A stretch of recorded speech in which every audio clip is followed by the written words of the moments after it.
Zangiefsgym here. I am Timothy, and you are watching video 2.4 on how to fight Zeku with Zangief. This is 2.4. This attack, special attack, is called Bushin. I'm gonna try this. Gekirinchu. Alright, that's the last time I'm gonna say that. I probably didn't say that right, but that's okay. Alright, so what I want to explain, because I realized what happened. Alright, so I did the last video and then I didn't really explain it, and part of it is because I didn't really realize all these moves were tied into one thing. So basically 2.3 all the way through 2.6, all these special moves are all tied in. They're all tied in one little system, basically. So what happens is you do special attack 2.3, and then you can do 2.4, 2.5, or 2.6 as an option. Okay, so to explain that more clearly, 2.3 is basically the jump that Zeku does, a special attack jump. Then what we do is we follow up with either 2.4, which is a punch button. That's what I'm going to be covering today. And then the next video, 2.5, will be the kick button you can do, which I've already covered, but I'll cover it again. And then lastly, 2.6, which I have not covered at all, is a light punch, light kick pressed at the same time when you're close to your opponent. But all of this is during the Bushin Gekira. So 2.3 is Bushin Jakura, which is the jump follow-up, because Bushin Gekira in of itself doesn't do any attacks. It's just literally the jump by itself. So these three attacks, 2.4, 2.5, and 2.6, are three possible options. So now that I've kind of given the instruction here, 2.4, I'll just explain. This is during Jakura. This is a punch button attack. So this is basically adding a punch to the Bushin Jakura jump. Okay? Alright, let's look at it. So this is going to be, we're going to do light, medium, hard, and EX punches. Okay? But it's all about the jump.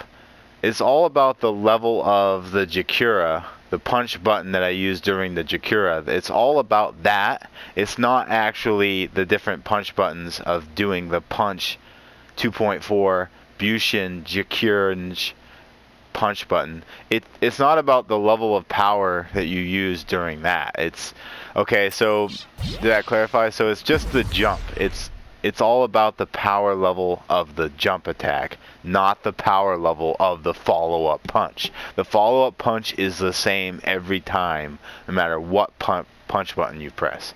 It's all about the jump attack, Bushin Jakura. It's all about the level of power that we use when we do that attack.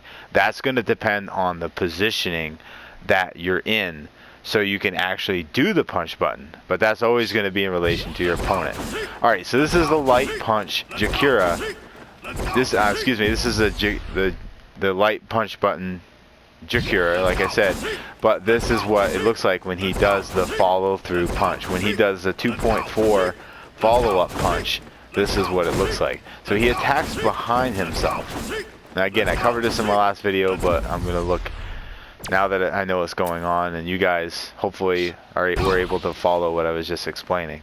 So when he does this punch button, he hits behind him. So what's he going to have to do? He's going to have to position himself on the other side of Zangief, right, in order to hit me. If he keeps doing so, this light punch version of the Jakura is not very good if he's trying to follow up with the Gekirinchu punch. If he's trying to follow up with the Gekirinchu punch, he's going to have to do at least the medium punch of the Jakura in order to actually hit me with that punch button. He's got to get on the other side of me. And he can't do that with the light punch button. He's going to do the medium punch. The only way I can see the light punch working is if I, playing Zangief, am moving around a lot.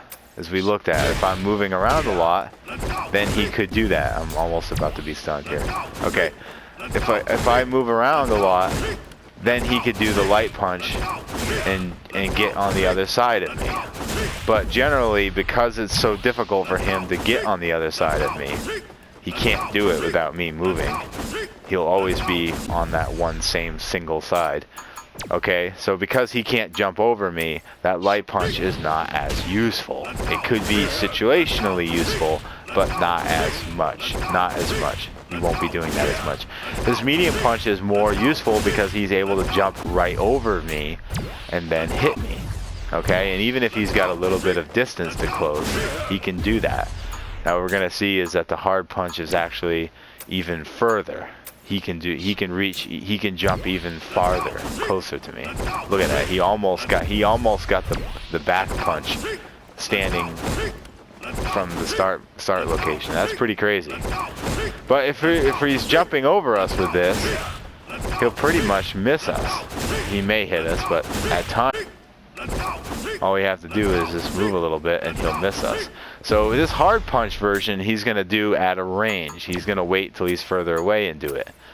And by the way, I didn't say anything, but the damage is actually the same no matter which version you use. It all has to do with how far Zeku jumps. That's all this move is about. This is the only thing that matters.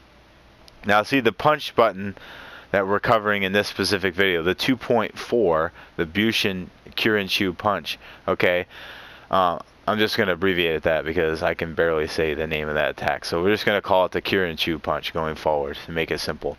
Okay, so we've covered some of the different versions of it. Now let's look at the EX version of this Gekirinchu punch. Okay, so it's the same deal. He hits us from behind. However, this does do a little bit more damage. The EX version does do 80 points of damage instead of 60. Well, when they actually get hit by it. I said it in the last video, I'll say it again in this one. The EX version, Zeku can gain more distance if he holds the forward direction arrow. Okay, let me just take control of him so you guys see what I'm talking about here. If he does this EX, okay, if he does it normal and doesn't press anything, he doesn't get very far, right? If he holds the forward direction arrow while he's doing it, if he holds towards Zangief, look how much further he can go, right? Even before I started landing and walking, I still gained incredible distance. Look at that. I gained most of the screen distance. So if he wants to EX this, he's going to have to hold forward, pretty much guaranteed. Okay? Because if he just EXs it flat, he can't even make the other side of me if that's all he does. He has to hold the forward arrow, and then he can do the punch button and hit me. See? Every time he can land that, as long as he's holding forward, he can make the jump and hit with this punch button. So the Gekirinchu punch is a back punch. It's a punch or an elbow. It's almost really like an elbow attack. It's an elbow attack that he does where he hits and strikes back behind him. So he has to be on the other side of us before he can land this actual punch. This punch doesn't do anything unless he jumps over us, and then he can hit us from behind. Okay, so that's how this Gekirinchu punch, this is how it actually plays out. He actually has to jump over us. 60 points of damage, non-EX. Light, medium, and hard punches, all 60 points of damage. The EX damage is 80 points of damage. Okay, just for clarification. Okay, so again, the Bushin Jakura is a jump in of itself, and it's what we do after the jump that makes it the special attack in accordance with what we're covering on that video. So 2.4 is the Gekirinchu punch. So 2.4 is just the back attack elbow, the back attack punch that he does during Jakura. So this is how I'm going to kind of explain these going forward. During Jakura, do this. During Jakura, do this. That's how I'm going to do the next couple videos. 2.5 and 2.6 are the same thing. They're during 2.3. They're during the Jakura special attack. So Jakura by itself is only a jump. Okay? Alright guys, I don't want to be a dead horse. I think I've given you enough explanation on that. I will cover live. Okay? And thanks so much for watching.